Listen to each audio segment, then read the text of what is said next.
आज हम अलग सब अलग जम्मू हिंदू से मजहबी तंजीमों की तरफ अलग से अलग संगठनों से बीती कल राष्ट्रीय शाम स्वयंसेवक राजौरी संघ, के डांगरी इलाका विश्व में हिंदू आकर उन परिषद, जगहों का सनातन दौरा धर्म किया सभा, गया था आर्य और समाज, कुंभू से मुलाकात की गई इन थी, सब जिन पर संगठनों से हम 5 जम्मू रोज से आए हबल हैं। मिलिटेंट्स की तरफ से कहर यहाँ बरपाया गया जिन और परिवारों में ये आतंकी हमले घटनाएं में दुर्घटना व हुई अगले ही दिन टेररिज्म हुए की, आईईडी धमाके यहाँ में कुल 6 मकामी 6 अफराद मृत्यु हुई हैं, शहीद सबके हुए थे, घरों में जबकि गए 15 हम। लोग जख्मी हुए।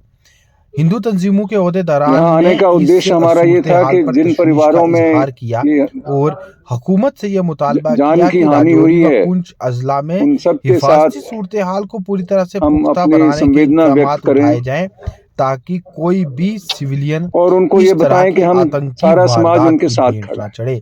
आज हम सब जम्मू से अलग अलग संगठनों से राष्ट्रीय स्वयंसेवक संघ, विश्व हिंदू परिषद, सनातन धर्म सभा, आर्य समाज, इन सब संगठनों से हम जम्मू से आए हैं। यहाँ जिन परिवारों में ये घटनाएं दुर्घटना हुई टेररिज्म की, जहाँ 6 मृत्यु हुई हैं, सबके घरों में गए हम। यहाँ आने का उद्देश्य हमारा ये था कि जिन परिवारों में ये जान की हानि हुई है, उन सब के साथ हम अपनी संवेदना व्यक्त करें और उनको ये बताएं कि हम सारा समाज उनके साथ खड़ा है।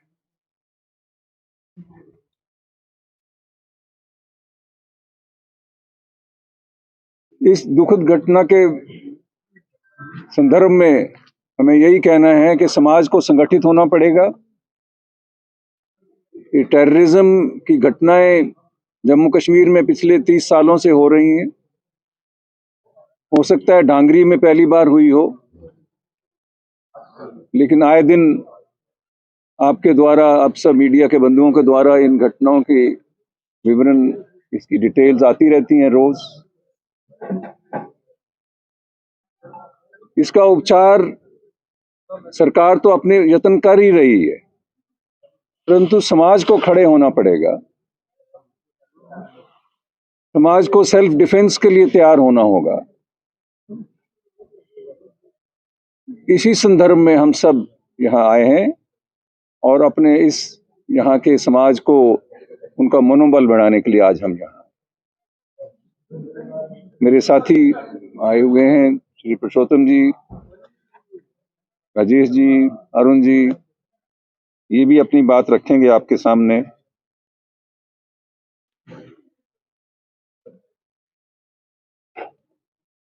अभी माननीय प्रांत संघ चालक जी ने इस दृष्टि से हमारा सबका यहाँ आना हुआ, उसकी बातचीत की है। यहाँ आने के बाद 2 बातें ध्यान में आई, क्योंकि आप सभी पत्रकार बंधु यहाँ एकत्रित आए हैं, आपका बहुत बहुत धन्यवाद। और ये बात जहाँ तक पहुँचनी चाहिए वहाँ तक पहुँच जाए। पहली बात तो ये कि यहाँ पता लगा आकर कि बीडीसी के जो मेंबर्स थे उनसे वेपन्स वापस लिए गए, ये कह करके 60 वर्ष की आयु हो गई है, अब ले दो। परंतु अभी जानकारी मिली कि जहां जो एलजी साहब आए और डीजी साहब आए, उन्होंने कहा कि ऐसा कोई ऑर्डर ही नहीं पास हुआ था गवर्नमेंट की तरफ से, ऐसा कोई ऑर्डर इशू ही नहीं हुआ था कि वेपन्स वापस लेने हैं। तो ये क्या षड्यंत्र था, ये क्या ढकोसला था, क्या स्कैंडल था? कौन लोग थे जहां एडमिनिस्ट्रेशन में और पुलिस डिपार्टमेंट में जिन्होंने स्टेट का कोई ऑर्डर नहीं होने के बाद भी विलेज डिफेंस कमेटी के लोगों से वेपन्स वापस ले लिए? तो मैं पहली बात तो इस समय जो सरकार है उससे ये मांग करता हूं कि भले ही बहुत बड़ा पिटारा खुलेगा, एक बार इसकी इन्वेस्टिगेशन की जाए कि किन लोगों ने बिना सरकार के ऑर्डर के ही वेपन ले लिए, और जिस समय जो वेपन जमा करवाए गए हैं वो कौन लोग ऑफिसर थे यहाँ पर जो गैर जिम्मेवार लोग थे, उनकी इंक्वायरी हो, इन्वेस्टिगेशन हो और उनको दंडित किया जाए कि उन्होंने सरकार के ऑर्डर के बिना कैसे ये कदम उठाया। दूसरी बात जो यहाँ ध्यान में आई है कि यहाँ फॉरेस्ट लैंड पर कुछ लोगों ने इंक्रोचमेंट करके रिहेबिटेशन कर ली है। फॉरेस्ट लैंड को ग्रीन ट्रिब्यूनल के अंतर्गत बहुत महत्वपूर्ण माना जाता है। फॉरेस्ट लैंड को वहां पर कैसे जहां कवरेज हो गई, इंक्रोचमेंट हो गई, इसकी इन्वेस्टिगेशन होनी चाहिए। पिछले 3-4 सालों में यहाँ कौन से फॉरेस्ट के ऑफिसर आए, किनकी मिली भगत के साथ फॉरेस्ट की लैंड को इंक्रोच किया गया और जंगल तबाह किए गए, ये इन्वेस्टिगेशन हो। पिछले 3-4 साल का वो सारा स्कैंडल खुले और उनको पनिशमेंट मिले कि ऐसा क्यों हुआ है।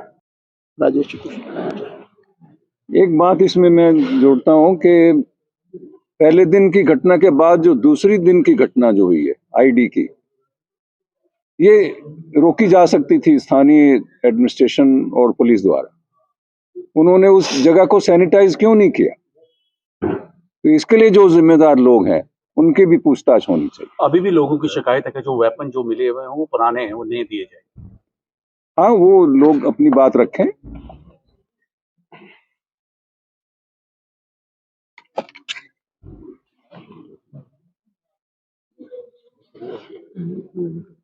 कुछ दिन पहले एक घटना यहाँ पर इसी तरह की हुई जिसमें 2 निरीह लोगों ने अपनी जान गंवाई और उसके बाद एक षड्यंत्र रचा गया कि उन लोगों को आर्मी ने मारा है। 1-2 दिन तक यहाँ पर प्रोटेस्ट भी हुए और प्रोटेस्ट होने के बाद धीरे धीरे करके ये बात सामने आई। जब वो तीसरा सर्वाइवर उन दोनों के साथ था, उसने कहा कि नहीं, ये 2 आतंकवादियों का काम है और उनका हुलिया इस तरह का है। यहाँ आने पर जो लोगों से बातचीत हुई उससे ये पता लगा कि जो हुलिया उस वक्त तीसरे सर्वाइवर ने बताया और जो डांगरी में जो घटना हुई, जो आतंकवादी यहाँ पर इस तरह का कुकृत्य करके गए हैं, उनका भी हुलिया उसी तरह का था। तो मेरा ऐसा मानना है किसी बड़े षड्यंत्र के तहत, जबकि बहुत सारे लोग समाज में ऐसा कह रहे थे कि यहाँ पर कोई संदिग्ध देखे जा रहे हैं, और जबकि लोग ये कह रहे थे कि ये संदिग्ध देखे जा रहे हैं, अच्छी तरह सर्च ऑपरेशन होना चाहिए, और उस दौरान एक वारदात होती है, 2 लोग अपनी जान गंवाते हैं और अटेंशन डाइवर्ट करने के लिए उसका दोष आर्मी पे मढ़ने की कोशिश की जाती है और 1-2 दिन तक एक गलत स्थिति बना करके यहाँ पर रखी जाती है और फिर उस सिचुएशन को किसी तरह से डिफ्यूज करके और 2-4 दिन लोगों का, जैसे कहते हैं कि एक तरफ को ध्यान अलग तरफ को लगे और उसी तरह की वारदात उससे बड़ी एक दोबारा हो जाती है। ये तो एक उस सिंगल वीडीसी मेंबर जिसने अपनी बंदूक से फायर करके उनको भगाने में अपना योगदान दिया, उस वजह से हो सकता है ये 6 की बजाय 16 भी हो जाते और कुछ लोगों की, बाकी लोगों की जानें बच गई, और लेकिन 6 लोगों ने इस घटना में प्राण गंवाए, 2 लोगों ने पहली घटना में प्राण गंवाए। ऐसा लगता है कि एक लार्जर षड्यंत्र है। लार्जर षड्यंत्र इस तरह से कि आतंकवादी यहाँ पर हैं, उनको पनाह दी जा रही है, और अगर वो वारदात करते हैं तो उस वारदात के समय लोगों की अटेंशन कैसे डाइवर्ट करनी है, और साइमल्टेनियसली जो लैंड जिहाद यहाँ पर चल रहा है कि फॉरेस्ट की लैंड को एनक्रोच करना है और उसके बाद पहाड़ों की टॉप से एनक्रोच करते हुए नीचे जो आबादी वाले क्षेत्र हैं उनकी तरफ आना है। ऊपर का एरिया कवर कर लिया, नीचे आकर के लोगों को गोलियां मारें, डराएं और उसके बाद उनको पलायन पे मजबूर करें, और इस तरह की घटना की पुनरावृत्ति ना हो, ये प्रशासन का काम भी है देखना। इसके साथ साथ समाज भी अपने आप को सक्षम करे, और पूरा भारतवर्ष डांगरी के साथ है, पूरा भारतवर्ष डांगरी के साथ है। इसका मेरा कहने का औचित्य बिल्कुल साफ है कि अगर इस तरह की घटना की पुनरावृत्ति होती है तो टॉलरेंस लेवल्स बिगड़ भी सकते हैं। दूसरी, आपकी तरफ से मुस्लिम समाज की बात की गई या इन इलाकों की बात की जी, इस इंसिडेंट के बाद चुनाव रैली की बात करें, पूरी तरह बंद रही, तो राजौरी बंद रहा, पुंछ बंद रहा, और पुंछ इलाके में मुस्लिम पूरी तरह एक एक्सिलेटिव इलाका है, मंडी, जहां मुस्लिम, तो इन पूरे इलाकों में इसके बाद बंद रहा। जम्मू इसके खिलाफ बिल्कुल बंद नजर नहीं आया। जम्मू में तो शोक की लहर थी, जम्मू में तो पूरे जम्मू में शोक की लहर थी। ऐसा कोई बंद नजर नहीं आया। ये नहीं बंद, मैं नहीं समझता कि वो बंद करते तो यहाँ पर हो जाता। इस जगह पर ये हुआ है। जम्मू में अगर शोक की लहर नहीं होती तो आज सारा जम्मू इकट्ठा होकर आपके पास नहीं आता। जम्मू में तो तब से शोक चल रहा है। जम्मू में इतने लोग यहाँ से पेशेंट गए हुए हैं, लोग उनकी सेवा कर रहे हैं, अपने आप में परेशान है कि इस तरह की घटना कहाँ पे हो गई। जम्मू में भी ऐसे घर बहुत से हैं जिन लोगों को खाना खाने का दिल नहीं किया। इतनी सारी संस्थाएं, उनके पदाधिकारी, 250 से ज्यादा संस्थाओं के पदाधिकारी, जिस दिन ये वारदात हुई है उससे अगले दिन सवेरे पूरा दिन वहां गीता भवन में बैठ करके शोक मनाते रहे कि हम करें क्या। उनको तो समझ ही नहीं आया कि ये इंसिडेंट ऐसा कैसे हो गया, और वो भी रजौरी जैसी जगह पर, जहां पर आज तक इस तरह की वारदात जो है, पहली वारदात को हम हल्के में ले रहे थे। तो इनको ये समझ आया ये तो कोई प्लान्ड एक्सोडस करने का फार्मूला बन रहा है। जम्मू तो चिंतन में हो गया कि जम्मू को तो समझ नहीं आया दुकान खोलनी है या बंद करनी है। वो बंद से भी बदतर स्थिति में था जम्मू। कहाँ कमियां नजर आ रही हैं? पहले देखते थे। देखिए, मेरी बात सुनिए, ऐसी सिचुएशंस में बंद उसका हल नहीं होता। उसका हल होता है कि नौजवान खड़ा हो, संगठित हो और ऐसे टेररिज्म का और ऐसी टेररिस्ट वाली मानसिकता के लोगों का मुकाबला करे।